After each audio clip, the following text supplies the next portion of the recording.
అంటే వీళ్ళంతా కొంత రాజ్యానికి అనుకూలంగా మాట్లాడే ప్రయత్నం చేస్తున్నారు, లొంగిపోమ్మని చెప్తున్నారు, ఇంకేం చేసే అవకాశం లేదనే దిశగా కొంత తక్కువ చేసి మాట్లాడే ప్రయత్నం చేస్తున్నారు, బలహీనపరిచే ప్రయత్నం చేస్తున్నారని ఏ సిచ్యువేషన్లో మావోయిస్టు పార్టీ ఉన్నదని మీరు భావిస్తున్నారు?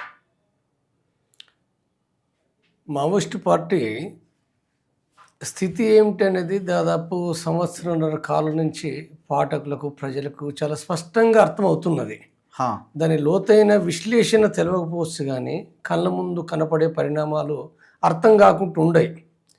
వాస్తవంగా సంవత్సరం క్రితము కరెక్ట్గా నవంబర్ లోపట మాడు లోపట 38 మంది చనిపోయినప్పుడు, ఆ తర్వాత వరుసగా దాని ముందు వెనుక 40 మంది 30 మంది చనిపోతున్నప్పుడు దాదాపుగా ఇక్కడ తెలుగు మేధావులతో సహా చాలామంది పార్టీ పని అయిపోయిందనే విషయాన్ని వాళ్ళు ఆనాడే చెప్పారు, చాలామంది విశ్లేషకులు.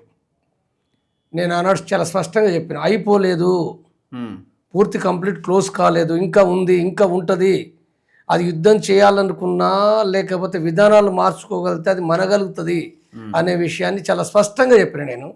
అయితే అది ఎన్కౌంటర్లు కాదు, యుద్ధం ఇది. ఇప్పుడు ఈ యుద్ధాన్ని ముగించాలంటే కూడా శాంతి చర్చలు ప్రారంభించాలనే విషయాన్ని మొట్టమొదటిగా చెప్పింది నేనే, ఘంటాపదంగా ఆనాటి నుంచి. ఆ తర్వాత శాంతి చర్చల కమిటీ దాన్ని రూపొందించింది, దాన్ని స్టార్ట్ చేసింది నేనే ఫస్ట్. కాబట్టి ఇక్కడి నుంచి మొదలైనప్పుడు మొదటి నుంచి చెప్తున్నది దాని ముగింపు కనుక కరెక్ట్ ఆ విధానాలు ఏవైతే మావోయిస్టు పార్టీ విధానాలు నాకు మొత్తంగా తెలుసు కాబట్టి, నేను గతంలో నేను డాక్యుమెంట్ రాసి వచ్చిన కాబట్టి ఆనాటికే నేను డాక్యుమెంట్ రాసే నాటికే మావోయిస్టు పార్టీ విధానాలు ఏవైతున్నాయో అవి సంక్షోభంలో పడ్డాయి. రుచించకపోవచ్చు, చాలామందికి తెలియదు, వీళ్ళకు తెలియక రుచించదు ఈ మాటలు, చేదు వాస్తవాలు రుచించాయి చాలామందికి. డాక్యుమెంట్ రాసి స్పష్టంగా చెప్పి వచ్చిన నేను. ఏం డాక్యుమెంట్ రాశారు మీరు? ఆ డాక్యుమెంట్లో ఉన్న అంశాలు ఏంటి? దాంట్లో ఉన్న అంశాలు ఏంటంటే, భారతదేశం అనేది ఉందో ఒకనాటి భూస్వామ్య వ్యవస్థ లేదు, ఇది పెట్టుబడిదారు దేశం, ఇది పెట్టుబడిదారు దేశం. ఈ పెట్టుబడిదారు దేశం లోపట భూస్వామ్య వ్యవస్థలో చైనాలాగా ఉంటే లక్షలాది మంది ఎర్ర సైన్యం పోయేవాళ్ళు, కానీ లక్షలాది లేదు, వేలాది లేదు, వందలాది లేదు. కాబట్టి అందుకోసమే తెలంగాణ, ఆంధ్ర, బీహారు, మరొక ప్రాంతం అంతటా మైదానాలు, నగరాలు కంప్లీట్గా క్లోజ్ అయినాయి. ఓన్లీ అడవి అంటే కూడా అడవి అంతటా లేము, ఆదివాసి అంటే ఆదివాసులు లేము. ఎక్కడ ఉన్నాము? ఛత్తీస్గఢ్ లోపల కూడా కొద్ది ప్రాంతం మన ఉన్నది. ఛత్తీస్గఢ్లో ఆదివాసులు చాలా ఉన్నారు, ఓన్లీ దండకారణ్య బస్తర్ జిల్లా మాత్రమే కాదు. కాబట్టి చాలా పరిమితం అయిపోయినాం మనం ఎన్ని ప్రయత్నాలు చేసినా అనేకమైన నిర్మాణాలు లేకుండా, ప్రజా ఉద్యమాలు లేకుండా, రిక్రూట్ లేకుండా, యుద్ధానికి కావలసిన సామాగ్రి లేకుండా, యుద్ధం కూడా చేయలేక, యుద్ధం కూడా మొదట చేసిన యుద్ధానికి తర్వాత కూడా చాలా బలహీనపడుతూ వచ్చింది. కాబట్టి మొత్తం పరిస్థితులన్నీ ఎక్కడి నుంచి వస్తున్నాయి? మొట్టమొదటగా అదొక పెట్టుబడిదారు వ్యవస్థగా మారిపోయింది. కాబట్టి రారు, ఇక్కడ ఎవరు రారు. సోషల్ మీడియాలో బాగానే ఉందంటారు కానీ ఎవరు రారు. రెండవది ఏంది, తర్వాత శత్రువు రాజ్యం యొక్క బలము చాలా 30 ఏళ్ళ క్రితానికి ఈ 10 ఏళ్ళ కాలంలో చాలా ఆధునీకరించబడింది. ఇది మామూలు ఆధునీకరణ కాదు. అది ఒక ఇజ్రాయెల్ లాగా, ఒక అమెరికా లాగా, ఒక చైనా లాగా కొంత రిలేటివ్గా వాటికంటే తక్కువ ఉండొచ్చు, కానీ ఇక్కడ ఏదో రాజ్య వ్యవస్థ చాలా బలోపేతమైంది అది.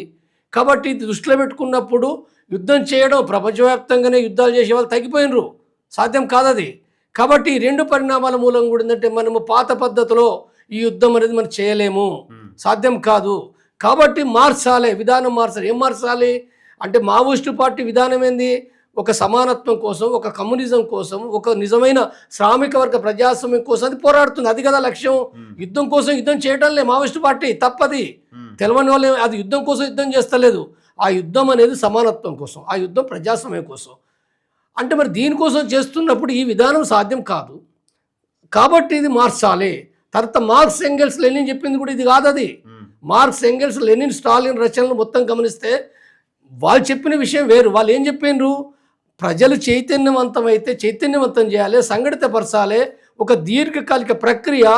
ఈ క్రమంలో ప్రజలు చైతన్యవంతం అయినప్పుడు తిరుగుబాటు చేస్తారు. ఆ తిరుగుబాటు తుపాకులు పడతారా, ఏ బాంబులు పడతారా? రాసిన డాక్యుమెంటేషన్లో సొల్యూషన్ ఏం చెప్పలేదా మీరు? స్పష్టంగా చెప్పారు. ఏం చెప్పారు? నేను స్పష్టంగా చెప్పిందంటే, ప్రజల్ని సోషలిస్ట్ విప్లవానికి చైతన్యవంతం చేయాలి.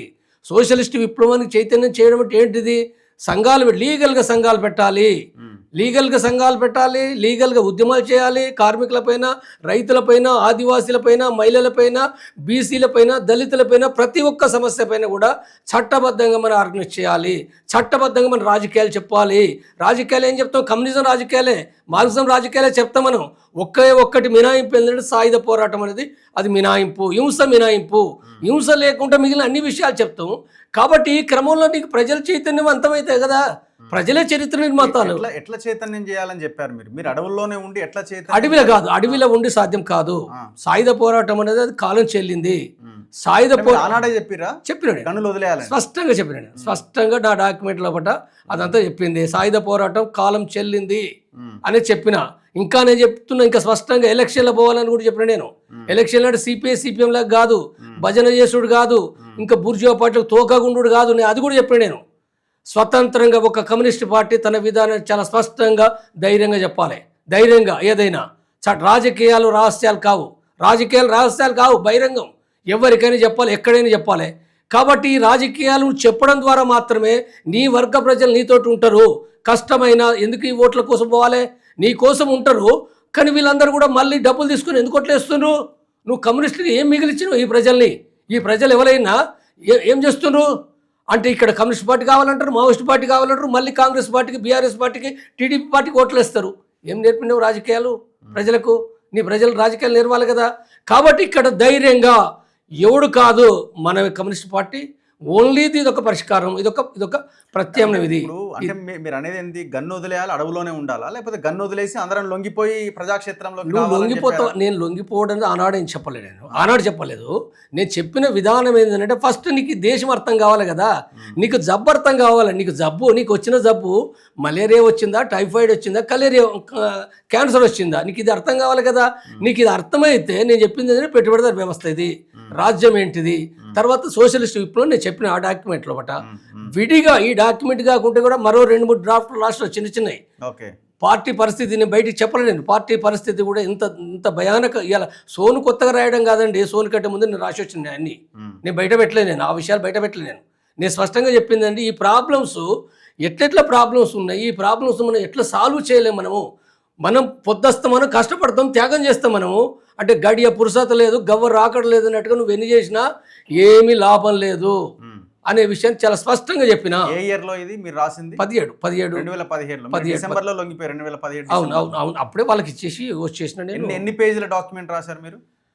అంటే పెట్టుబడిదారు వ్యవస్థ గురించి రాసింది నేను, అది అంటే పెద్ద పేజీలో పట్ల ఒక 60-70 పేజీలు ఉంటుంది.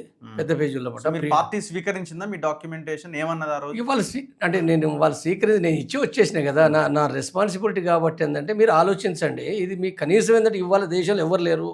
ఉన్న కమ్యూనిస్ట్ పార్టీ అంటే నేను మావోయిస్ట్ పార్టీనే నమ్ముతా, త్యాగం చేసేది అదే పార్టీ.